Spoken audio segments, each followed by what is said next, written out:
प्यारे दोस्तों, एक बार फिर से एक और खतरनाक वीडियो में आपका स्वागत है। इस्तकबाल है। जी हां दोस्तों, यूपी के शहर में हुआ फकीर बाबा का करिश्मा। वहीं उत्तर प्रदेश, जहां के सीएम योगी आदित्यनाथ हैं, वहीं हुआ फकीर का करिश्मा। प्यारे दोस्तों, आज एक और नायाब वीडियो आपके लिए लेकर आए हैं, जिसको सुनकर यकीनन आप मचल जाएंगे। और यह वीडियो कहां से आ रही है दोस्तों, ये भी आपको बताएंगे। और ये फकीर बाबा कौन है, क्या करिश्मा हुआ, मुकम्मल इंफॉर्मेशन आज आपको देने वाले हैं। तो दोस्तों, जल्दी से वीडियो को एक प्यारा सा लाइक कर दें और चैनल को भी सब्सक्राइब कर दीजिए और बेल के बटन को भी ऑन कर दीजिए, ताकि आने वाला हर वीडियो सबसे पहले आप तक पहुंच सके। प्यारे दोस्तों, उत्तर प्रदेश, जहां के सीएम योगी आदित्यनाथ हैं, उसी यूपी में एक फकीर रहा करता था दोस्तों, किसी शहर में। और वह फकीर बाबा एक रेस्टोरेंट, एक होटल के सामने रहते थे। और होटल के सामने रहकर वह लोगों से पैसा वगैरह मांगा करते थे। और फिर दोस्तों, ऐसा भी होता कि फकीर बाबा रेस्टोरेंट के सामने बैठे रहते और बैठने के बाद खाने पीने को जब नहीं मिलता, रब की बारगाह में वह दुआ करने लगते कि या अल्लाह, तू इस होटल में इतनी भीड़ कर दे, इतनी भीड़ कर दे कि इसी भीड़ के अंदर मैं भी घुस जाऊं, और घुसने के बाद खाना वाना खाकर भीड़ के आड़ में मैं यहां से निकल जाऊं। बहरहाल दोस्तों, फकीर की दुआ है, मजलूम की दुआ है, और अल्लाह रब्बुल आलमीन कब किसकी सुन ले दोस्तों, कोई बता नहीं सकता।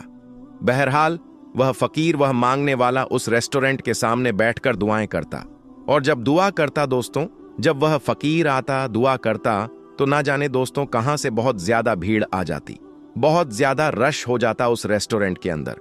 और उसी भीड़ में ये जो फकीर थे, वह भी रेस्टोरेंट के अंदर चले जाते, खाना खाते, और भीड़ की आड़ में निकलकर वहां से 9, 2, 11 हो जाते। इसी तरीके का मामूल चलता रहा।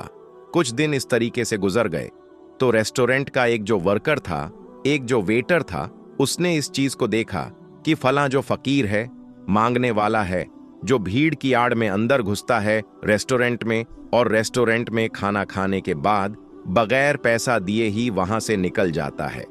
जब उसने कुछ दिन इस चीज को नोटिस कर लिया कि इसकी ये आदत हो गई है कि ये आता है भीड़ में और भीड़ में ही खाना वाना खाकर चला जाता है, पैसा भी नहीं देता है, तो उसने इस बात को रेस्टोरेंट के जो मालिक था, मैनेजर था, उसको कह दिया कि हमने एक फकीर को देखा है जो रेस्टोरेंट के बाहर में ही बैठा रहता है।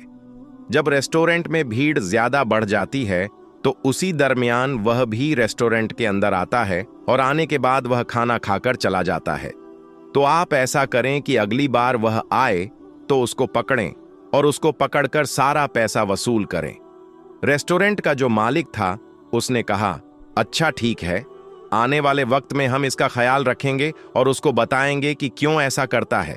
बहरहाल मालिक ने उस रेस्टोरेंट के वेटर को यह बात कह दी और वेटर चला जाता है। इधर दोस्तों, दूसरे दिन फिर उसी तरीके से वह फकीर दुआ करता है, या अल्लाह, भीड़ हो जाए और मेरे दाना पानी का इंतजाम हो जाए।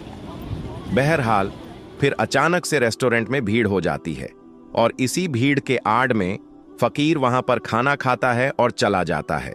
लेकिन रेस्टोरेंट का मालिक कुछ भी उसको नहीं कहता है। फिर यही मामला चलता रहता है। सप्ताह बीत जाते हैं, महीना बीत जाता है, मालिक उस फकीर को कुछ नहीं कहता। गुस्से में एक दिन वह रेस्टोरेंट का वेटर आता है, कहता है, मैंने उस फकीर के बारे में आपको बताया था कि भीड़ की आड़ में वह फकीर आता है और खाकर चला जाता है, आखिर आप उसको कुछ क्यों नहीं कहते हैं। यह सुनने के बाद मालिक कहता है, सुनो, उनके ऊपर मेरा भी ध्यान रहता है, और मैंने कई बार यह देखा है कि मेरे रेस्टोरेंट के बाहर, होटल के बाहर वह दुआएं करता रहता है कि या अल्लाह, इस होटल में भीड़ हो जाए और इसी भीड़ के साए में मैं खाकर निकल जाऊं। और सुनो, मैंने इस चीज को भी नोटिस किया है कि जब जब वह फकीर आता है इस रेस्टोरेंट में, जब जब दुआएं करता है, जब जब रेस्टोरेंट में आता है, तब तब रेस्टोरेंट में, इस होटल में भीड़ बढ़ जाती है।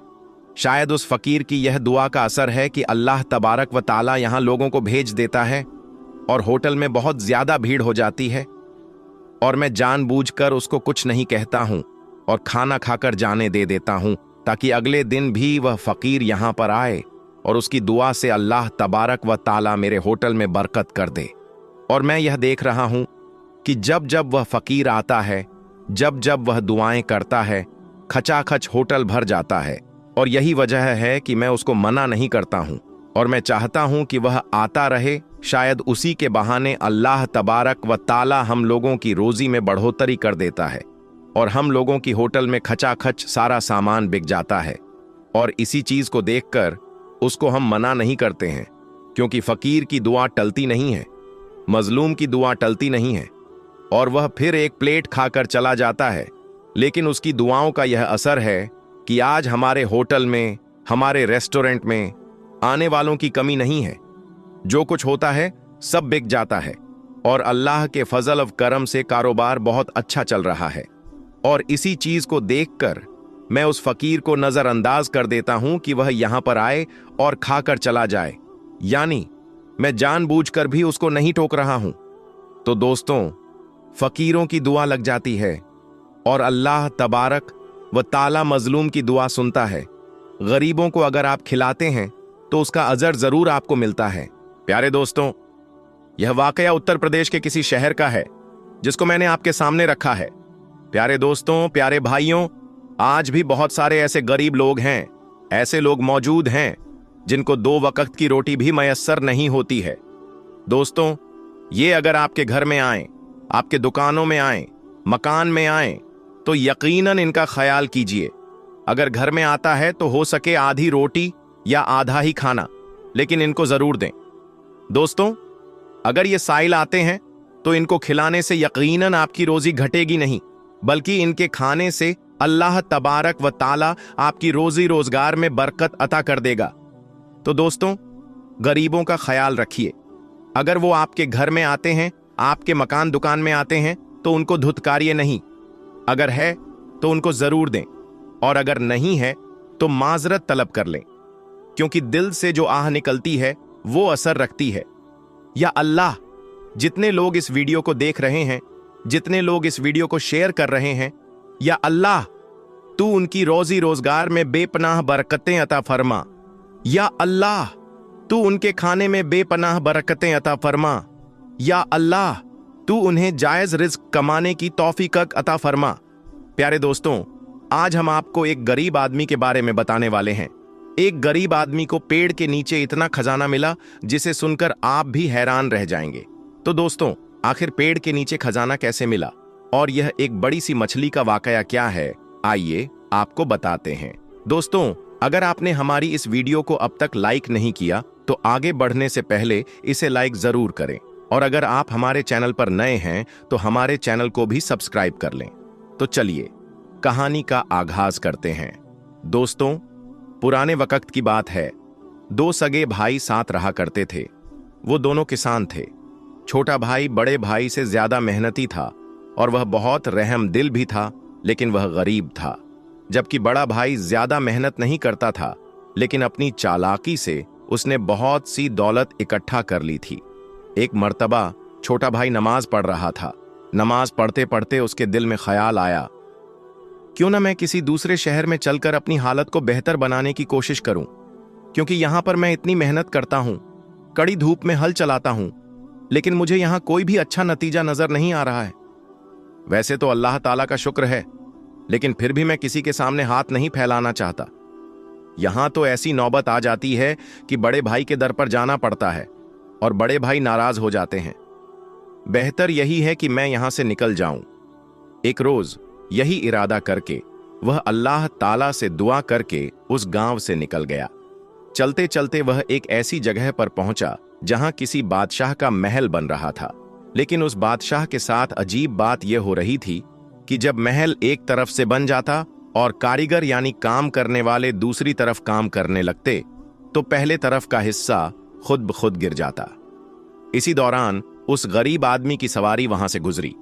बादशाह ने एक आम कपड़े पहने हुए आदमी को इस तरह महल की तरफ देखते हुए देखा तो अपने सिपाहियों से कहा, हमें इस शख्स के पास ले चलो।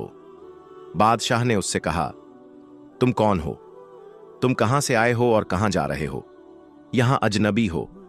अब से पहले तुम्हें कभी इस शहर में मैंने नहीं देखा।